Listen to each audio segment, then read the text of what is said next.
বুঝছেন, এটা নাই এটা নাই, আপনি দেখছেন কিন্তু একই ডিসপ্লে আছে, এটাই দেখতেছেন এই কালার, আপনি অন্য জায়গায় দেখছেন দাম কম 1000, তখন কিন্তু মনে হয় ভাই বোন ঠকাইছে। যেভাবে বুঝে বলেন, আপনি যখন দেখছেন আরেক জায়গায় দেখলে ভাই এই যে পার্থক্য তো এখানে। সবাই তো আর বুঝে বলে না। আমরা আমাদের পাশে শোরুম, ওরা তো সাদা সিধা কথা বলছে। এই যে এই পাশে আপনি দেখেন, এই যে একই ফ্রিজের কিন্তু ডিসপ্লে ছাড়া, হ্যাঁ একই সবই আছে, সবকিছু আপনার চোখে কিন্তু ধরার মতন ক্যাপাসিটি নেই। হ্যাঁ এখানে ইনভার্টার নাই এবং এখানে ইনভার্টার লেখা নেই।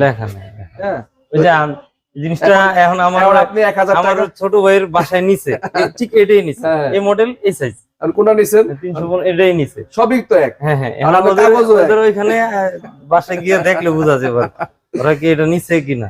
সেটাই আমি দেখি নাই বাসায় গিয়ে, আমার ওয়াইফ দেখছে। দামটাও জিজ্ঞাসা করেন, এখন দাম যদিও আগের চেয়ে 1000 টাকা এমআরপি বাড়ছে না, দাম জিজ্ঞেসলে বোঝা যাবে, ওরা হয়তো আপনার থেকে 500 টাকা বেশি রাখছে, হইতে পারে। কারণ আমার ওইটাই সার্থকতা, আপনি যখন একটা পণ্য কিনবেন না আপনি 500 টাকা আপনি 10 টাকা থেকে বেশি কমে পাবেন, ছাড়েন নাই, এটা আপনার একটা ধন্যবাদ। কারণ হলো সবাই ব্যবসার টেকনিক বুঝে না, এই যে একটা পরিচিত হইলো, নেক্সট টাইম আবার দেখা গেছে কোনো কিছু লাগলে ওইখানে ভাই ব্যবহারও ভালো আছে, ওইখানে গেলে একটা অবশ্যই পাই, তাহলে ইনশাল্লাহ একটা কিছু হইব, এরকম কিছু আছে।